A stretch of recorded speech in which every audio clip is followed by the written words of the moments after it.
શર્મિષ્ઠા। આજે આપણે ધોરણ 10 સામાજિક વિજ્ઞાન તેમનું પ્રકરણ નંબર 4 ભારતનો સાહિત્યિક વારસો તેનો પાર્ટ 2 અને આજનો મુદ્દો છે મધ્યકાલીન સાહિત્ય।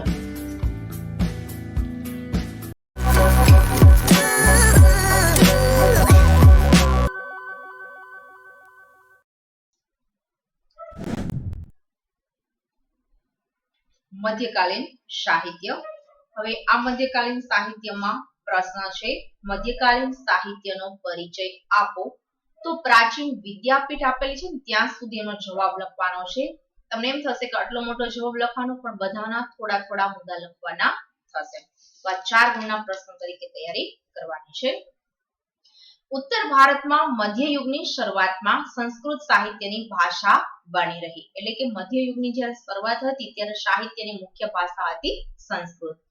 આ યુગમાં કાશ્મીરમાં 2 મહાન ગ્રંથો લખાયા, જેમાં પહેલો ગ્રંથ છે એ છે સોમદેવનો કથાસરિત સાગર અને બીજો ગ્રંથ છે કલહણનો રાજતરંગિણી। આ 2 પ્રશ્ન શોર્ટ ક્વેશ્ચનની દ્રષ્ટિએ આઈએમપી ની અંદર યાદ રાખવાના છે। ફરી એકવાર બોલું છું, કાશ્મીરના મુખ્ય 2 ગ્રંથો, એક છે કથાસરિત સાગર જે સોમદેવે એની રચના કરી છે, બીજો કલહણ વ્યક્તિનું નામ છે અને ગ્રંથનું નામ છે રાજતરંગિણી।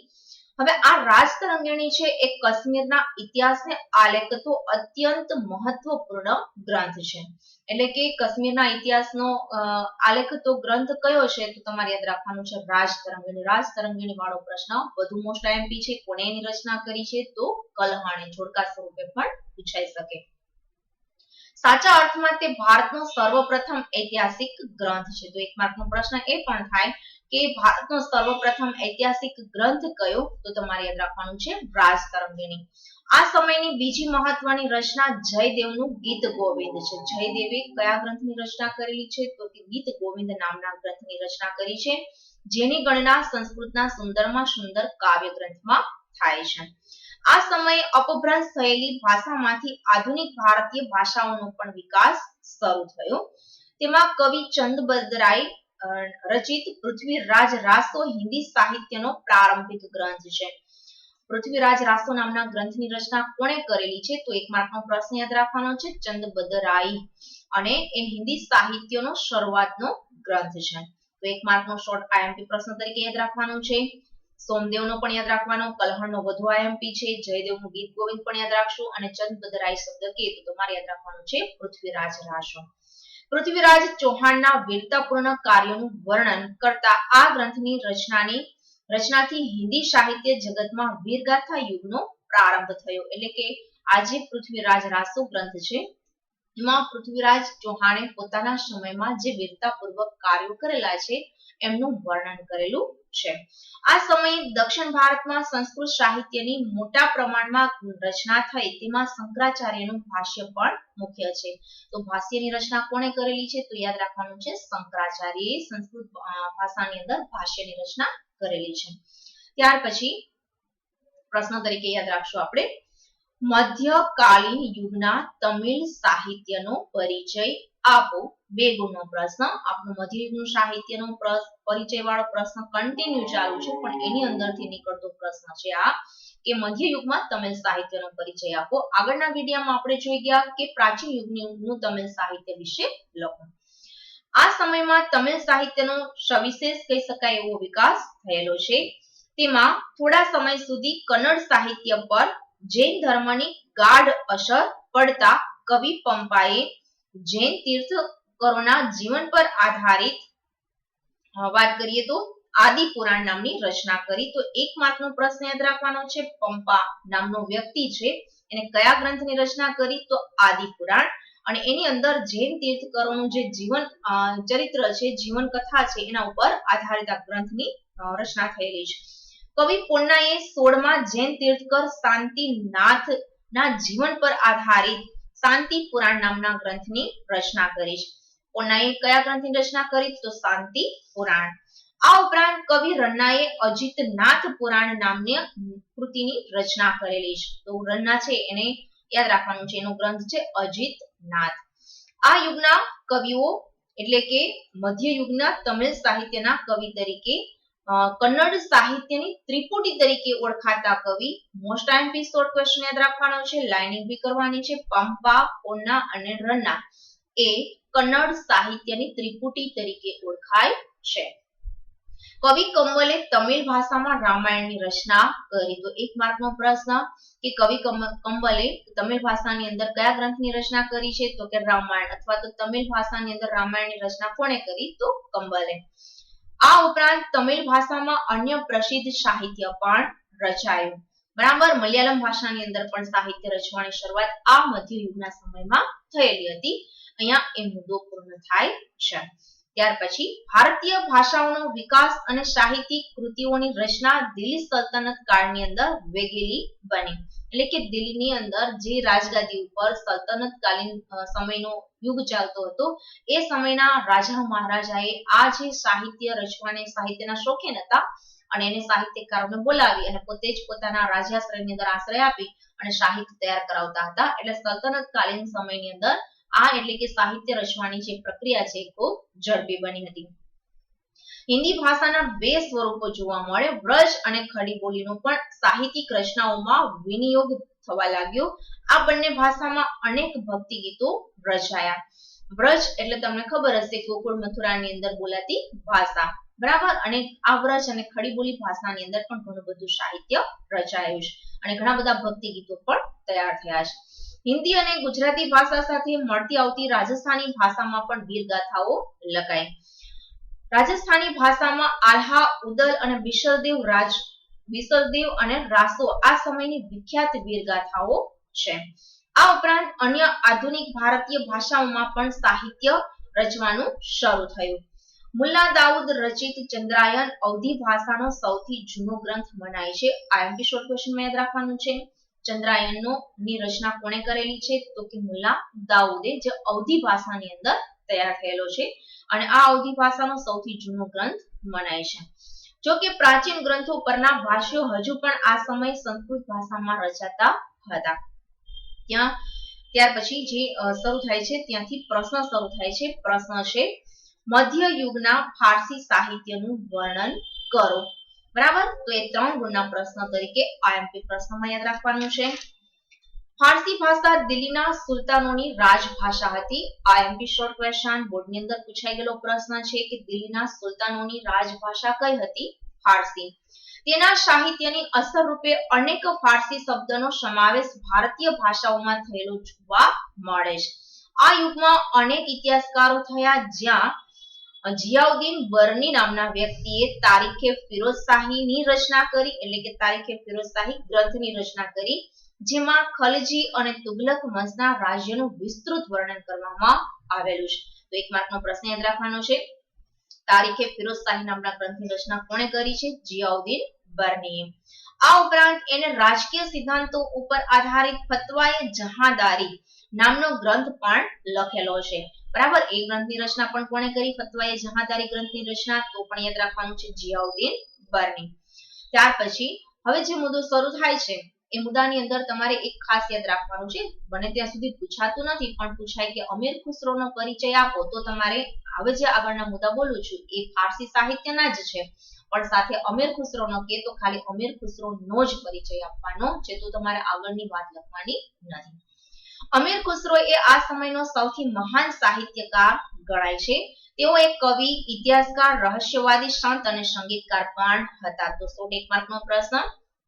કયા વ્યક્તિ? એક કવિ પણ હતા, સાહિત્યકાર પણ હતા, રહસ્યવાદી સંત પણ હતા અને સંગીતકાર પણ હતા. તમારે યાદ રાખવાનું છે અમીર ખુસરો. અમીર ખુસરોના ગુરુ હતા હઝરત નિઝામુદ્દીન ઓલિયા. 1 માર્કનો પ્રશ્ન. હઝરત નિઝામુદ્દીન ઓલિયા, બરાબર, અમીર ખુસરોના ગુરુ હતા. અમીર ખુસરોની મહત્વની કૃતિઓ એટલે કે એમને લખેલા મહત્વના ગ્રંથો છે એ 4 ગ્રંથ શોર્ટ ક્વેશ્ચનમાં યાદ રાખવાના છે. આશિકા, નૂર, સિપીહર અને કિરાતુલ સદાયન. વિકલ્પમાં આવો પ્રશ્ન પૂછી શકે કે નીચેનામાંથી કયો ગ્રંથ અથવા કૃતિ અમીર ખુસરોની નથી? તો તમારે 4 યાદ રાખવી પડશે. આશિકા, નૂર, સિપીહર અને કિરાતુલ સદાયન.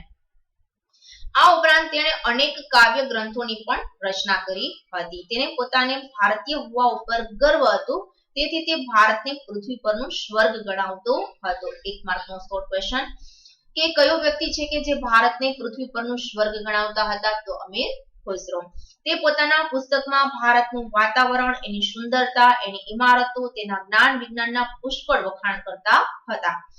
તે દ્રઢપણે માનતા હતા કે હિન્દુ ધર્મનું સારત્વ અનેક રીતે ઇસ્લામ સાથે મળતું આવે છે. તો અહીંયા તમારે શોર્ટ ક્વેશ્ચન યાદ રાખવાનો છે. શોર્ટ ક્વેશ્ચન નહીં, પણ તમે એવું માનતા હતા કે હિન્દુ ધર્મનો જે ઉદ્દેશ્ય છે, એનો જે સાર છે, એ ઇસ્લામ ધર્મ સાથે મળતો આવે છે. પોતે ઇસ્લામ ધર્મમાં પાડતા હતા, પણ સાથે એને હિન્દુ ધર્મ પ્રત્યે પણ માન હતું, અને બે ધર્મનો સાર છે એક જ છે એવું એ માનતા હતા. તે દિલ્હીની આસપાસ બોલવામાં આવતી ભાષાને હિન્દવી કહેતા અને તેને પોતાની માતૃભાષા પણ ગણાવે. અહીંયા એમપી ક્વેશ્ચન યાદ રાખજો. દિલ્હીની આસપાસ એટલે કે આજુબાજુના વિસ્તારમાં બોલાતી ભાષા કયા નામથી ઓળખાતી હતી? તો કે હિન્દવી. કારણ કે ત્યાં રાજભાષા પ્રોપર દિલ્હીની અંદર ફારસી હતી, પણ આસપાસના લોકો હિન્દી ભાષામાં વાત કરતા, અને બે મિક્સિંગ ભાષા એ હિન્દવીના નામથી ઓળખાય છે. તેમણે હિન્દી અને ફારસીને ભેગી કરી દ્વિભાષી ચોપાઈ અને દુહાઓની પણ રચના કરી. કોણે? તો કે અમીર ખુસરોએ બંને ભાષાઓને ભેગી કરી દ્વિભાષી ચોપાઈ અને દુહાઓ પણ રચ્યા છે. તેમણે શરૂ કરેલી આ સ્વસ્થ પરંપરા તેમના પછી સદીઓ સુધી ચાલુ રહી હતી. ત્યાં આ પ્રશ્ન ફારસી વાળો પૂર્ણ થાય છે. ત્યાર પછીનો પ્રશ્ન છે, મધ્યયુગના પ્રાદેશિક ભાષાઓના સાહિત્ય વિશે નોંધ લખો. 3 ગુણના પ્રશ્ન તરીકે. પ્રાદેશિક ભાષાઓ અને તેના સાહિત્યને પ્રાદેશિક શાસકોએ વેગ આપ્યો છે. ભક્તિ માર્ગના સંતોએ લોકોની ભાષામાં ઉપદેશ આપ્યો. તેમાં કબીર જેવા અનેક સંત કવિઓનો સમાવેશ થાય છે. એટલે કે પ્રાદેશિક ભાષાની અંદર જુદા જુદા વિસ્તારની જે પ્રાદેશિક ભાષા હતી, એ પ્રાદેશિક ભાષામાં પણ ઘણું બધું લોક સાહિત્ય રચાયેલું છે. તેમાં અહીંયા વાત કરી છે કે કબીર જેવા અનેક સંત કવિઓ છે કે જેનો સમાવેશ એની અંદર થાય છે, કે જેને ભક્તિ માર્ગની અંદર એટલે કે ધર્મ સાથે જોડાયેલા હતા, અને એ ધાર્મિક ગીતો અને ભજનો છે એ એને પ્રાદેશિક ભાષામાં તૈયાર કરેલા હતા. કબીરની રચનાઓ મુખ્યત્વે સંધુકડી લોકબોલીમાં જોવા મળે છે. 1 માર્કનો પ્રશ્ન, અને આ એપિસોડ ક્વેશ્ચન યાદ રાખજો કે કબીરની રચનાઓ કઈ લોકબોલીની અંદર જોવા મળે છે? તો સંધુકડી એનો જવાબ છે. આ સમયમાં ભોજપુરી અને અવધી હિન્દી ભાષાની મુખ્ય બોલીઓ હતી. તેના દોહરાઓ લોક સાહિત્યનું અંગ બન્યા છે. અવધી ભાષામાં મલિક મુહમ્મદ જાયસીએ રચેલો મહાકાવ્ય છે પદ્માવત. 1 માર્કનો પ્રશ્ન, પદ્માવત નામના મહાકાવ્યની રચના કોણે કરેલી છે? તો યાદ રાખવાનું છે મલિક મુહમ્મદ જાયસી, જે અવધી ભાષામાં તૈયાર થયેલું છે. આ ઉપરાંત તુલસીદાસનો પ્રસિદ્ધ ગ્રંથ રામચરિતમાનસ આ સમયે અવધી ભાષામાં લખાયેલો હતો. રામચરિતમાનસની રચના પણ કોણે કરી? તો તુલસીદાસે. યાદ રાખવાનું છે પણ અવધી ભાષામાં. આ યુગમાં અવધી ભાષાના બીજા કવિઓ પણ થઈ ગયા. બંગાળના સુલતાનોના આશ્રય રહીને કૃતિવાસે બંગાળીમાં રામાયણ અને પ્રસિદ્ધ કવિ ચંડીદાસે સેંકડો ગીતો રચ્યા છે. બંગાળમાં સંત ચૈતન્યથી એટલે કે સંત ચૈતન્ય મહાપ્રભુથી ભક્તિ ગીતો લખવાની પરંપરા શરૂ થયેલી છે. તો બંગાળ શબ્દ કે બંગાળની અંદર ભક્તિ ગીતો છે એ લખવાની શરૂઆત કોણે કરી હતી? તો સંત ચૈતન્ય મહાપ્રભુ. નરસિંહ મહેતાએ ગુજરાતીમાં અને સંત નામદેવ અને સંત એકનાથે મરાઠીની અંદર ભક્તિ ગીતો રચ્યા છે. ત્યાં અંડરલાઈન કરજો. 100 માર્કનો પ્રશ્ન પણ યાદ રાખવાનો છે. ગુજરાતીની અંદર ભક્તિ ગીતો કોણે રચેલા છે? તો નરસિંહ મહેતા. અને મરાઠી ભાષા કે તો સંત નામદેવ અને સંત એકનાથે મરાઠી ભાષામાં ભક્તિ ગીતો રચેલા છે.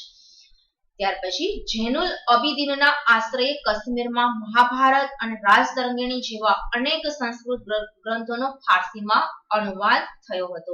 એટલે કે જૈનુલ અબિદીનનું જ્યારે શાસન કાશ્મીરમાં હતું ત્યારે એને મહાભારત અને રાજતરંગિણી આ બંને સંસ્કૃત સાહિત્યના ગ્રંથો જે હતા એ બંને ગ્રંથોનો ફારસીમાં અનુવાદ કરાવેલો છે.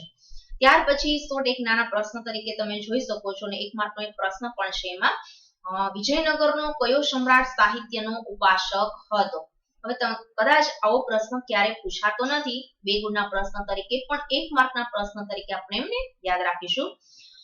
વિજયનગરનો કયો સમ્રાટ સાહિત્યનો ઉપાસક હતો? તો જવાબ આપણે યાદ રાખશું કૃષ્ણદેવરાય.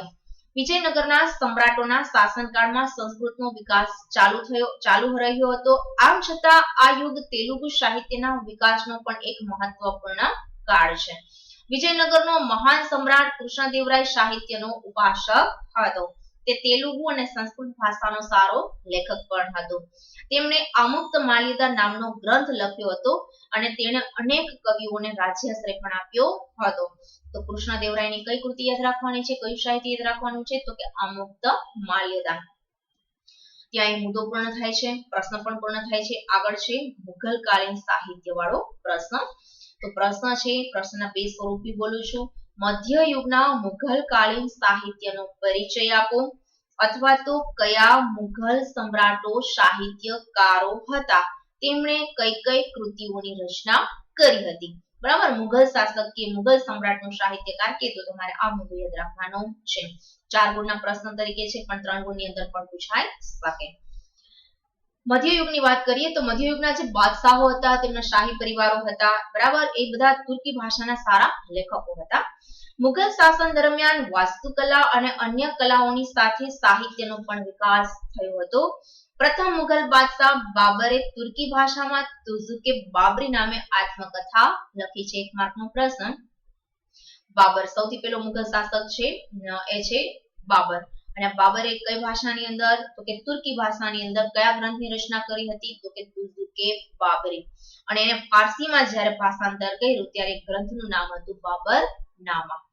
ત્યાર પછી હુમાયુની બહેન ગુલબદન બેગમે હુમાયુ નામા નામની આત્મકથા રચેલી છે. બરાબર, હવે એ પ્રશ્ન તમારે આઈએમપી માં યાદ રાખવાનો છે, કારણ કે બાબર હોય તો તમને બાબર નામા સમથિંગ તુઝુકે બાબરી શબ્દ યાદ રહી જશે, પણ અહીંયા તમારે વિશેષતા વાળું છે એટલે ખાસ યાદ રાખવાનું છે કે હુમાયુ નામા નામની આત્મકથાની રચના કોણે કરી અથવા કોણે લખી છે. તો યાદ રાખવાનું છે કે હુમાયુ જે છે એ મુઘલ શાસક હતા, એ હુમાયુની બહેન છે ગુલબદન બેગમે એમની રચના કરેલી છે. બાદશાહ જહાંગીરે તુઝુકે જહાંગીર નામની પોતાની આત્મકથા લખી હતી. બરાબર, તુઝુકે જહાંગીર કે તો જહાંગીરે લખેલી છે. બાદશાહ ઔરંગઝેબ પણ એક સિદ્ધહસ્ત લેખક હતો. સિદ્ધહસ્ત એટલે એક સારો લેખક હતો. છેલ્લો મુઘલ સમ્રાટ બહાદુર શાહ ઝફર પણ એક ઉર્દુ કવિ હતો. બાદશાહ અકબરના સમયમાં તુલસીદાસ અને સુરદાસ, આ ઉપરાંત પણ કેશવદાસ અને રહીમ વગેરે જેવા આ યુગની અંદર હિન્દી ભાષાના મહાન સાહિત્યકારો થઈ ગયા. કવિ કેશવદાસે પ્રેમ અને વિરહના વિષય ઉપર ઘણું બધું સાહિત્ય રચ્યું છે. રહીમના દોહરા જે હિન્દી ભાષામાં તૈયાર થયેલા છે, જે દેશના ઘણા ભાગોમાં આજે પણ પ્રસિદ્ધ છે. તો રહીમના શું વખણાય છે, તો કે દોહરા, જેને આપણે દુહા તરીકે ઓળખીએ છીએ. આ સમયે ફારસી ભાષામાં પણ અનેક નોંધપાત્ર પુસ્તકો લખાયા. એ સમયે અબુલ ફઝલે આઈને અકબરી જે ફારસી ભાષાની અંદર લખાયેલું છે, બરાબર, ફારસી ભાષાની અંદર આ નામનો ઐતિહાસિક ગ્રંથ લખ્યો હતો. તેમજ તેણે અકબરની આત્મકથા પર આધારિત અકબરનામા પણ લખી હતી. તો 1 માર્કનો પ્રશ્ન અહીંયા મોસ્ટ આઈએમપી માં યાદ રાખવાનો છે કે આઈને અકબરી એ ગ્રંથની રચના ફારસી ભાષાની અંદર કોણે કરેલી છે, તો અબુલ ફઝલે. અને અકબરનામા પણ કોણે લખેલું છે, તો પણ તમારે યાદ રાખવાનું છે અબુલ ફઝલ. આઈને અકબરીમાં ભારતીય રીત રિવાજ, શિષ્ટાચાર, ધર્મ, દર્શન, આર્થિક સ્થિતિ અને જીવનમાં લગભગ તમામ પાસાઓનું વિસ્તૃત વર્ણન કરવામાં આવ્યું છે. એક ઐતિહાસિક કૃતિ તરીકે આ ગ્રંથ ઘણો જ મૂલ્યવાન છે. બાદશાહ અકબરે તો મહાભારત, રામાયણ, અથર્વવેદ, ભગવદ ગીતા અને પંચતંત્ર વગેરે જેવા ગ્રંથોના અનુવાદ કરવા માટે એક અલગ ખાતાની સ્થાપના પણ કરી હતી. તો 1 માર્કનો અહીંયા પ્રશ્ન યાદ રાખવાનો છે. કયા મુઘલ શાસકે સાહિત્યની રચના કરવા માટે, સાહિત્યના અનુવાદ કરવા માટે એક અલગ ખાતા અથવા તો અલગ વિભાગની રચના કરી હતી? તો યાદ રાખવાનું છે અકબર. અકબરના સમયમાં ઇતિહાસના ઘણા બધા ગ્રંથો લખાઈ ગયા છે. અબુલ ફઝલનો ભાઈ ફૈઝી પણ ફારસી ભાષાનો એક મહાન કવિ હતો. તેણે અનેક સંસ્કૃત ગ્રંથોનો ફારસીમાં અનુવાદ કર્યો હતો. 1 માર્કનો પ્રશ્ન યાદ રાખવાનો છે કે અબુલ ફઝલનો ભાઈ કયો ભાઈ કોણ તેનો ભાઈ છે કે જેને મહાન કવિ તરીકે ઓળખવામાં આવતો હતો અથવા તો ફારસી ભાષાનો મહાન કવિ હતો? તો તમારે ફૈઝી યાદ રાખવાનું છે. ત્યાર પછી મુદ્દો છે અહીંયા આ પ્રશ્ન મુઘલ શાસક વાળો પ્રશ્ન છે, અહીંયા પૂર્ણ થાય છે. ત્યાર પછી છે ઉર્દુ ભાષાના વિકાસનો પરિચય આપો. આ 2 ગુણના પ્રશ્ન તરીકે આજ સુધી બોર્ડમાં ક્યારે પૂછાયેલો નથી, પણ એક વખત એને વ્યવસ્થિત નજર કરી જોવાની છે. ભારતના ઉર્દુ ભાષાનો જન્મ મધ્યયુગ દરમિયાન થયો હતો. આ નવી ભાષા સાહિત્યની દ્રષ્ટિએ સૌથી સમૃદ્ધ ગણાતી ભારતની અન્ય ભાષાઓની હરોળમાં આવી ગઈ છે. એટલે કે અન્ય ભાષાની જેમ જ ઉર્દુ ભાષાને પણ સ્થાન મળેલું છે. ઉર્દુ ભાષામાં વરલી, મિરદર્દ, મિરત-તકી મીર, નઝીર, અકબરાબાદી, અસદુલ્લા ખાન, ગાલિબ વગેરે મહાન કવિઓ થઈ ગયા. બધા વ્યક્તિઓના નામ છે જે ઉર્દુ કવિઓ અને સાહિત્યકાર તરીકે ઓળખાય છે. 18મી સદીમાં ઉર્દુ ગદ્ય વિકસ્યું અને સંસ્કૃતના મોટાભાગના ઐતિહાસિક ગ્રંથોનું ઉર્દુમાં ભાષાંતર પણ થવા લાગ્યું. ઉર્દુમાં અનેક મૌલિક ગદ્ય ગ્રંથો પણ રચાયા, જેમાં મુહમ્મદ હુસેન આઝાદે દરબારે અકબરીનો એક મહત્વનો ગ્રંથ લખેલો છે. તો 1 માર્કનો પ્રશ્ન યાદ રાખવાનો છે કે ઉર્દુ ભાષાની અંદર મુહમ્મદ હુસેન આઝાદ નામના વ્યક્તિએ કયા ગ્રંથની રચના કરી? તો દરબારે અકબરી નામના ગ્રંથની રચના કરી છે. અહીંયા આપણો જે મધ્યકાલીન સાહિત્ય વાળો છે એ મુદ્દો પૂર્ણ થાય છે, પાર્ટ પણ પૂર્ણ થાય છે. કોઈ મુદ્દા સંબંધી પ્રશ્ન હોય તો કોમેન્ટ બોક્સની અંદર જરૂરથી જણાવશો. જો આપ મારી ચેનલ પર નવા હો તો ચેનલને સબસ્ક્રાઇબ કરો, લાઈક કરો અને આપના ગ્રુપમાં શેર કરો. અને નેક્સ્ટ વિડિયોની અંદર નવા મુદ્દા સાથે ફરી મળીશું. Thank you. સબસ્ક્રાઇબ કરો.